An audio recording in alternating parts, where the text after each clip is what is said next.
অবিশ্বাস্য একটা কাণ্ড আসলে যে আমাদের চাচাতো ভাই মুসা মন্ডলের ঘরে মুসা মন্ডলের তার ঘরে কিন্তু আজকে আমাদের জাপানিজ এক স্যার আসছেন এখানে। আসলে অনেক ভালো লাগলো, ওর সাথে একটা ভিডিও নিলাম, কয়েকটা ফটো উঠছি। তো অনেক ভালো মনে মানুষ উনি, অনেক ভালো লাগছে, একদম সাদা মনের মানুষ আর কি। এখানে শাহিন স্যার আছেন, এখানে আর একটা স্যার আছেন, ওনার কিন্তু সাথে নিয়ে আসছেন। তো আজকে আসলে এই যে মুসা মন্ডলের ঘরে আজকে জাপানিজ আসে এখানে বসছে, আসলে কি বলবো আর, আমি ভিডিওটা সেজন্য মূলত শুট করে নিলাম। তো no mind, Uh, don't mind.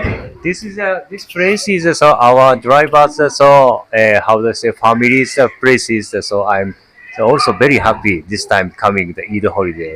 ধন্যবাদ। ধন্যবাদ, থ্যাংক ইউ, অসংখ্য ধন্যবাদ। উনি আসলে অনেক ভালো মনে মানুষ, ওনার কথা আপনারা বুঝতে পারলেন। আসলে এত বড় একটা মাপের মানুষদের এত নরমালি থাকে এটা আসলে আমার জানা ছিল না, তো আজকে সেটাই আমি দেখলাম, অনেকটাই ভালো লাগলো আমার। সাথে আর দুই জন ভাই ব্রাদার আসছেন তারা। He's also recording us, interview us. So this is a good memory. Quero dar nice.